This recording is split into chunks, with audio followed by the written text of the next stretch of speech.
Hi అండి, అందరికీ నమస్కారం. Welcome back to my YouTube channel. So మనకి National Bank of Agriculture and Rural Development NABARD నుండి రిక్రూట్మెంట్ నోటిఫికేషన్ అయితే రిలీజ్ అయ్యింది. ఈ రిక్రూట్మెంట్లో భాగంగా assistant manager in grade A వేకెన్సీస్ని అయితే భర్తీ చేస్తున్నారు. బోత్ ఆర్డీబీఎస్ అండ్ రాజ్యసభ రెండు కేటగిరీస్లో. సో ఈ రిక్రూట్మెంట్కి సంబంధించిన కంప్లీట్ డీటెయిల్స్ అయితే నేను ఈ వీడియోలో ఎక్స్ప్లెయిన్ చేస్తాను. వీడియోని ఎక్కడ స్కిప్ చేయకుండా చివరి వరకు చూడండి. వీడియో నచ్చితే తప్పకుండా లైక్ చేయండి. ఇలాంటి అప్డేట్స్ మీరు మిస్ కావద్దు అనుకుంటే ఛానల్ని సబ్స్క్రైబ్ అయితే చేసుకోండి.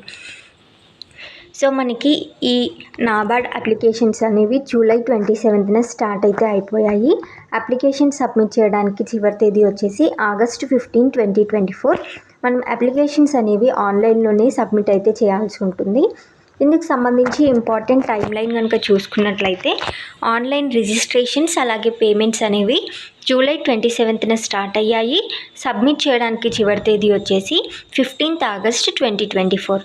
మనకి ఫస్ట్ ప్రిలిమినరీ ఎగ్జామ్ అయితే ఉంటుంది. ఆ ఎగ్జామ్ వచ్చేసి సెప్టెంబర్ 1, 2024 ఉంటుంది. సో మనకి ప్రిలిమినరీ ఎగ్జామ్ తర్వాత నెక్స్ట్ ప్రొసీజర్ ఏంటి అనేది కూడా క్లియర్గా వీడియోలో అయితే ఎక్స్ప్లెయిన్ చేస్తాను. సో వీడియోని చివరి వరకు చూడడానికి ట్రై చేయండి. ఫస్ట్ వచ్చేసి వేకెన్సీస్ అండ్ రిజర్వేషన్స్ కనుక చూసుకున్నట్లయితే ఫస్ట్ ఏఎం ఆర్డీబీఎస్ జనరల్ 50 వేకెన్సీస్ ఉన్నాయి.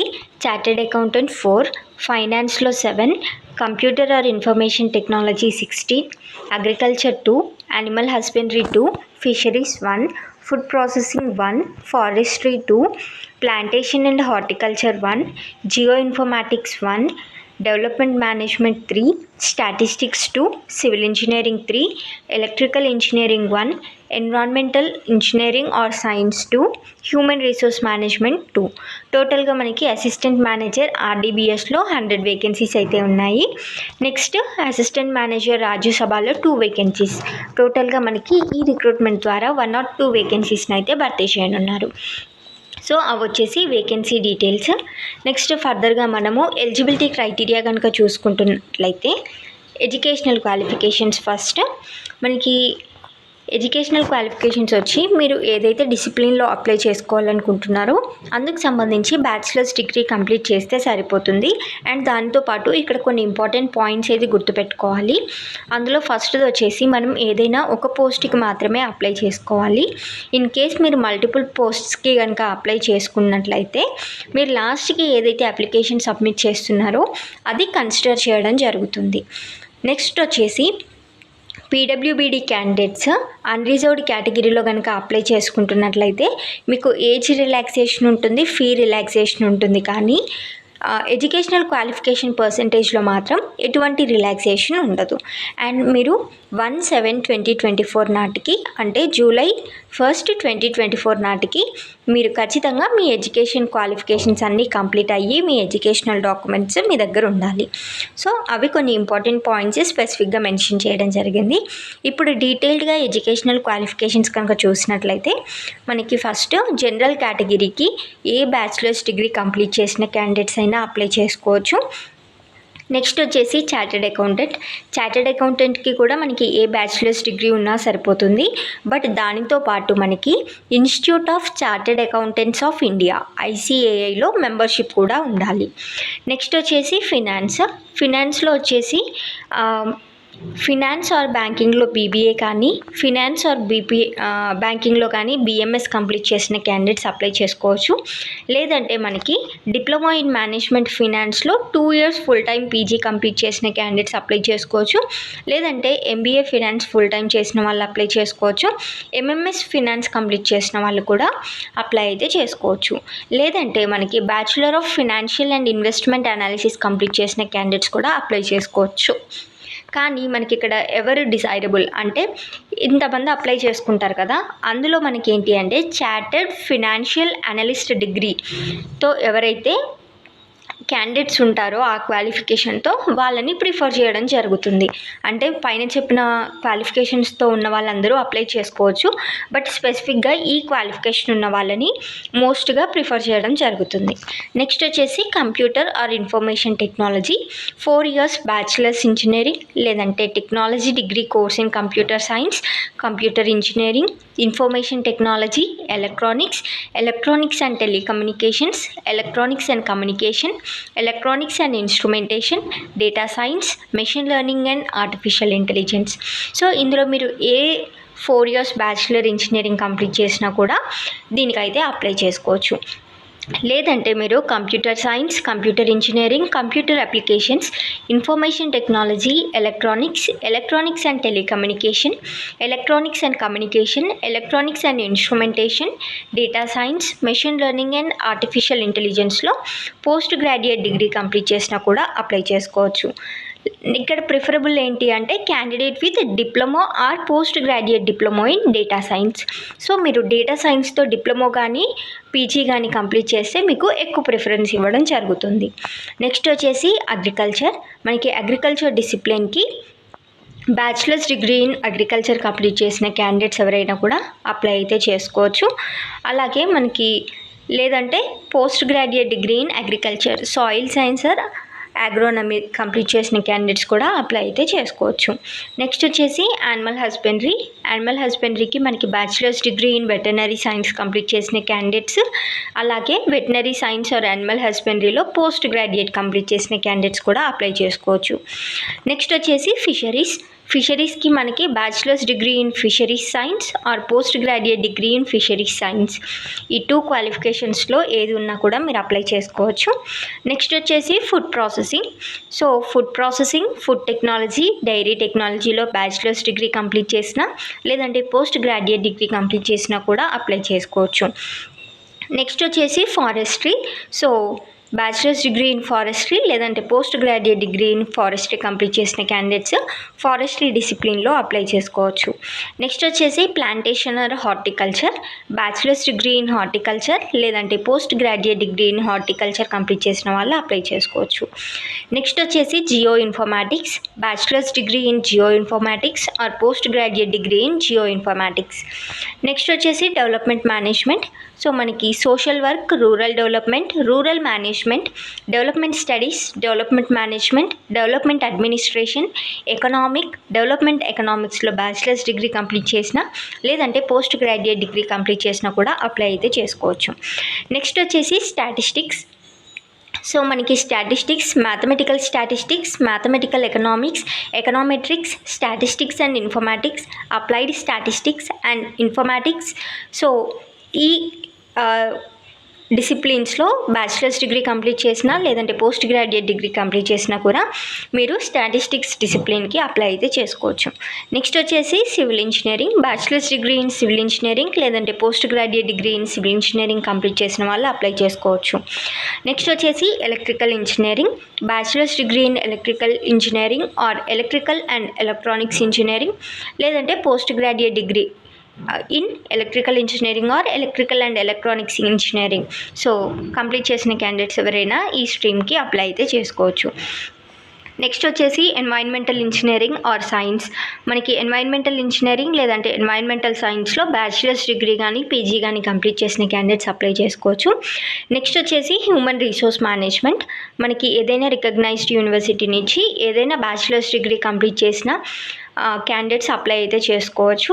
అలాగే మనకి పోస్ట్ గ్రాడ్యుయేట్ డిగ్రీ లేదంటే diploma in personal management, industrial relations, human resource development are labour law, ఈ డిసిప్లిన్స్లో పీజీ కంప్లీట్ చేసిన క్యాండిడేట్స్ కూడా అప్లై అయితే చేసుకోవచ్చు.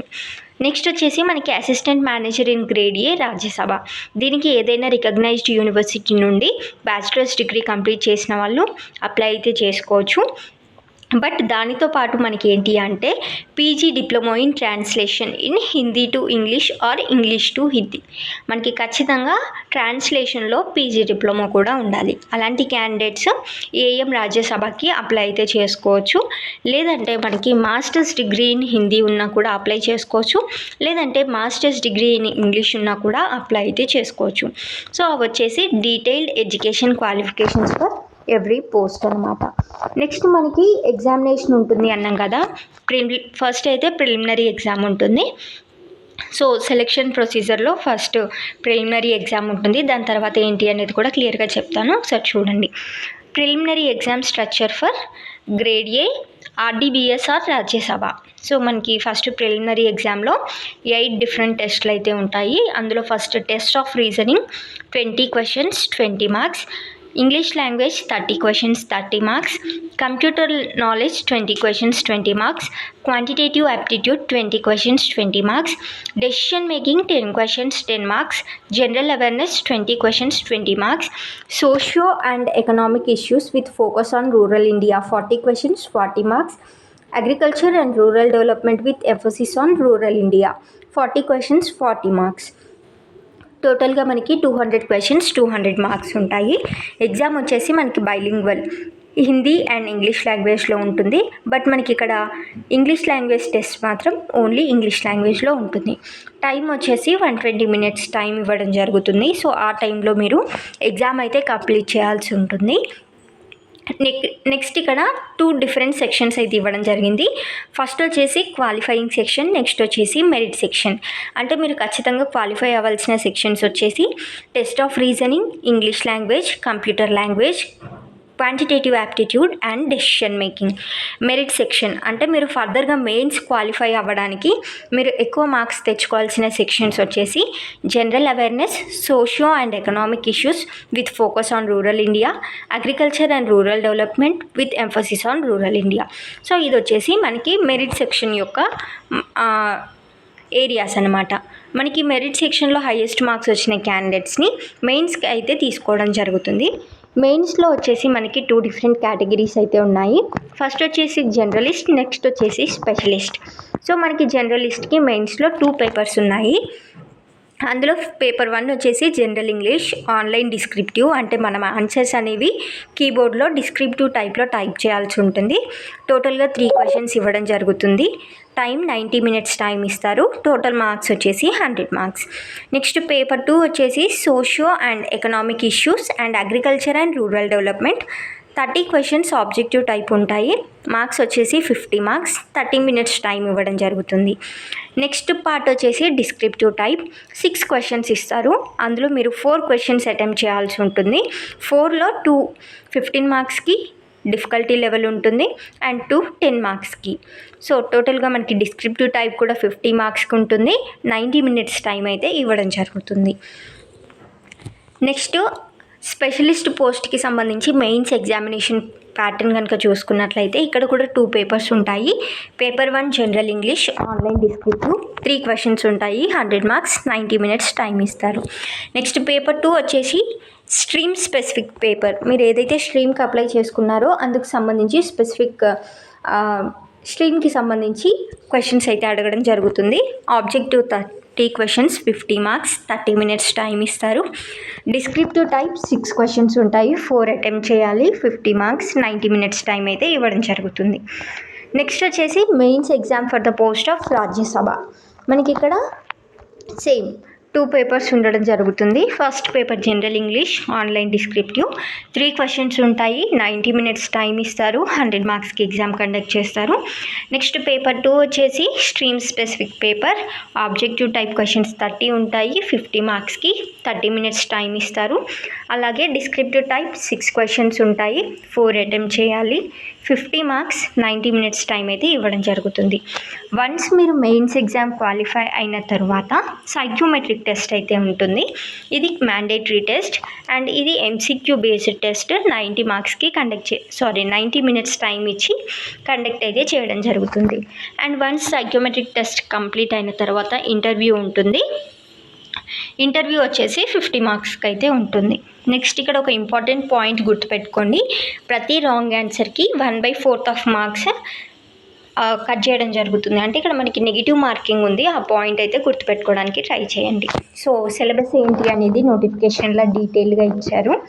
ఇన్ కేస్ మీరు అప్లై చేసుకుంటే ఒకసారి నోటిఫికేషన్ అంతా క్లియర్గా చదివి తర్వాత సిలబస్ ఏముంది అనేది క్లియర్గా చూసుకొని ఫర్దర్గా ప్రొసీడ్ అవ్వడానికి ట్రై చేయండి. నెక్స్ట్ మనకి ప్రిలిమినరీ ఎగ్జామ్ అలాగే mains and psychometric test 3 exams ఉంటాయి కదా. అందులో ప్రిలిమినరీ టెస్ట్కి ఎగ్జామ్ సెంటర్స్ ఎక్కడెక్కడ ఉంటాయి అనేది కనుక చూసినట్లయితే ఆంధ్రప్రదేశ్లో వచ్చేసి శ్రీకాకుళం, గుంటూరు, విజయవాడ, కడప, కర్నూలు, నెల్లూరు, రాజమండ్రి, విశాఖపట్నం, తిరుపతి, కాకినాడ, విజయనగరం ఈ ప్లేసెస్లో మనకి ఎగ్జామ్ అయితే కండక్ట్ చేస్తారు. అలాగే తెలంగాణలో వచ్చేసి Hyderabad or Secunderabad, Karimnagar, Warangal, Khammam and Mahabubnagar. So అవి ప్రిలిమినరీ ఎగ్జామ్కి సంబంధించిన ఎగ్జామ్ టెస్ట్ సెంటర్స్. నెక్స్ట్ మనకి మెయిన్స్ ఎగ్జామ్ అలాగే సైకోమెట్రిక్ టెస్ట్కి వచ్చేసి హైదరాబాద్ ఆర్ సికింద్రాబాద్లో ఎగ్జామ్ సెంటర్ అయితే ఉంటుంది. నెక్స్ట్ అప్లికేషన్ ఫీ డీటెయిల్స్ కనుక చూసినట్లయితే ఎస్సీ, ఎస్టీ, పీడబ్ల్యూబీడీ క్యాండిడేట్స్ ఎటువంటి అప్లికేషన్ ఫీ పే చేయాల్సిన అవసరం లేదు. బట్ 150 రూపీస్ ఇంటిమేషన్ ఛార్జెస్ అయితే పే చేయాల్సి ఉంటుంది. And remaining other candidates 700 rupees application ఫీతో పాటు 150 రూపీస్ ఇంటిమేషన్ ఛార్జెస్ పే చేయాల్సి ఉంటుంది. అంటే టోటల్గా మీరు 850 రూపీస్ అయితే పే చేయాల్సి ఉంటుంది. నెక్స్ట్ స్టాఫ్, ఆల్రెడీ ఎవరైతే స్టాఫ్ నాబార్డ్లో ప్రీవియస్గా వర్క్ చేస్తున్నారో మీరు ఎటువంటి అప్లికేషన్ ఫీ కానీ ఇంటిమేషన్ ఛార్జెస్ కానీ పే చేయాల్సిన అవసరం లేదు. నెక్స్ట్ శాలరీ డీటెయిల్స్ కనుక చూసుకున్నట్లయితే మనకి బేసిక్ వచ్చేసి 44,500 రూపీస్ పర్ మంత్ అయితే ఆఫర్ చేయడం జరుగుతుంది. అండ్ దానితో పాటు మనకి ఇతర అలవెన్సెస్ కూడా ఇస్తారు. Like DRS allowance, local compensatory allowance, house rent allowance, grade allowance. So ఇవన్నీ కలుపుకొని మనకి పర్ మంత్ శాలరీ వచ్చేసి 1 lakh వరకు అయితే ఉంటుంది. సో ఎలా అప్లై చేసుకోవాలి అంటే ఫస్ట్ మీరు అప్లికేషన్ రిజిస్ట్రేషన్ చేసుకోవాల్సి ఉంటుంది.